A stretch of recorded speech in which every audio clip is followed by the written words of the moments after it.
ઓમ નમઃ શિવાય. હર હર મહાદેવ. સનાતન ધર્મનો નાદ ગજવવા અનહદ નાદમાં આપનું સ્વાગત છે. આપ સૌ ભક્તજનો અનહદ નાદને ખૂબ સારો પ્રતિસાદ આપી રહ્યા છો, તેમજ અમારી ચેનલને સબસ્ક્રાઇબ કરીને અનહદ નાદ પરિવારમાં જોડાવા બદલ આપ સૌનો ખૂબ ખૂબ આભાર. આજના વિડીયોમાં આપણે વાત કરીશું પોષ સુદ એકાદશી એટલે કે પુત્રદા એકાદશી વિશે. પુત્રદા એટલે પુત્ર આપનાર. નામ પરથી જ સમજી શકાય કે પુત્રદા એકાદશીનું વ્રત કરવાથી નિસંતાન લોકોને સંતાન પ્રાપ્તિ થાય છે. ઉપરાંત બાળકોના લાંબા આયુષ્ય અને પ્રગતિ માટે પણ પુત્રદા એકાદશીનું વ્રત કરવામાં આવે છે.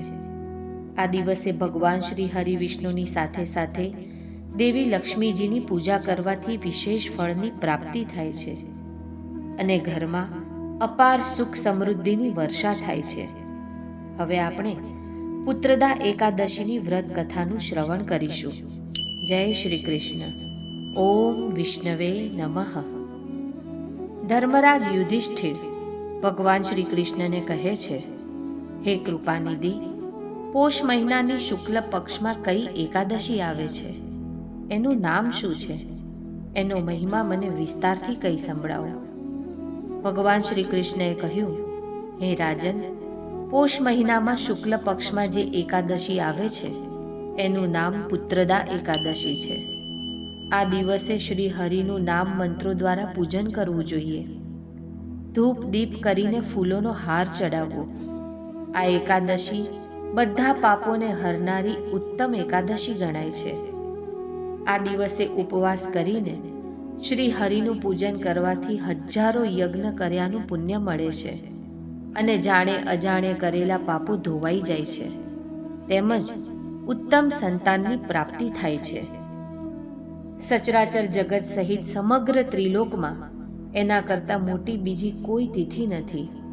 બધી જ કામનાઓ અને તિથિઓના દાતા ભગવાન નારાયણ આ તિથિના અધિષ્ઠાતા છે. હે રાજન, હવે પુત્રદા એકાદશીનો મહિમા સાંભળો. પૂર્વકાળની આ વાત છે.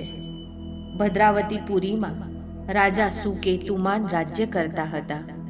તેમની રાણીનું નામ ચંપાવતી હતું. લગ્ન કર્યાને ઘણાય વર્ષો વીતી ગયા, પણ રાણીને પુત્ર થયો નહીં. આથી રાજા રાણી હંમેશા ચિંતા અને શોકમાં ડૂબેલા રહેતા. રાજાના પિતૃઓ પણ એમના હાથનું જળ પીતા નહીં. એક દિવસ રાજા ઘોડા પર બેસીને ઘોર જંગલમાં ચાલ્યા ગયા. પ્રધાન કે મંત્રીઓને કોઈને ખબર નહોતી કે રાજા ક્યાં ગયા છે. મૃગ અને પક્ષીઓવાળા એ સુંદર જંગલમાં રાજા આમથી તેમ ભટકવા લાગ્યા. માર્ગમાં ક્યાંક શિયાળનો અવાજ સંભળાતો હતો તો વળી ક્યાંકથી ઘુવડોની ચીચિયારી પણ સંભળાતી હતી.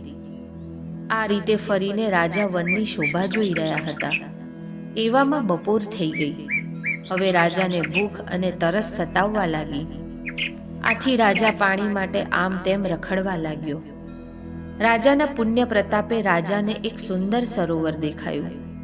એની નજીકમાં જ ઘણાય મુનિઓના સુંદર આશ્રમ પણ હતા. ભાગ્યશાળી રાજાએ આશાભરી નજરે આશ્રમ તરફ જોયું. એ સમયે તેને કંઈક લાભ થવાના શુકનો થવા લાગ્યા.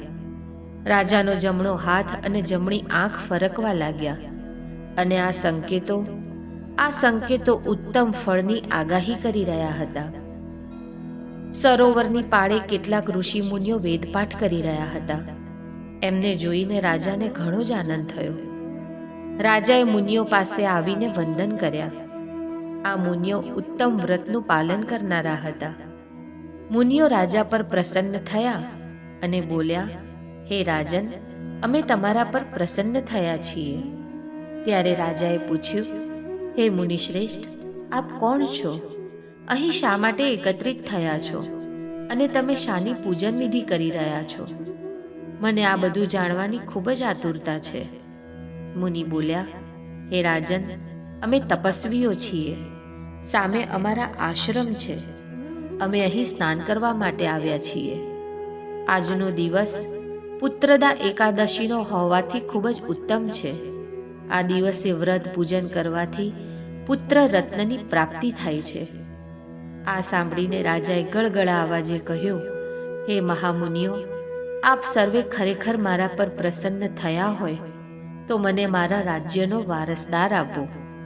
મુનિઓ બોલ્યા, હે રાજન, આજે પુત્રદા એકાદશી છે, તો તમે શ્રદ્ધા ભક્તિથી તેનું વ્રત કરો. તમને અવશ્ય સુંદર પુત્ર રત્ન પ્રાપ્ત થશે. ભગવાન શ્રી કૃષ્ણ કહે છે, હે યુધિષ્ઠિર, મુનિઓના કહેવા પ્રમાણે એ રાજાએ પુત્રદા એકાદશીનું પૂરી શ્રદ્ધા ભક્તિ સાથે વ્રત કર્યું. પછી રાજા પોતાના મહેલે પાછા આવ્યા.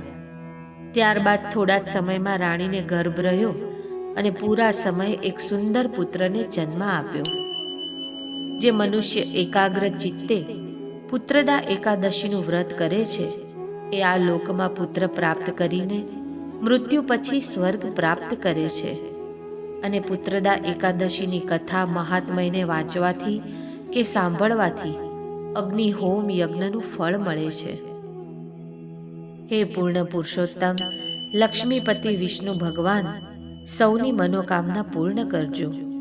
જેવા સુકેતુમાન રાજાને ફળ્યા તેવા સૌને ફળજો અને ઉત્તમ સંતાનના આશીર્વાદ આપજો. બોલ શ્રી કૃષ્ણ કનૈયા લાલ કી જય.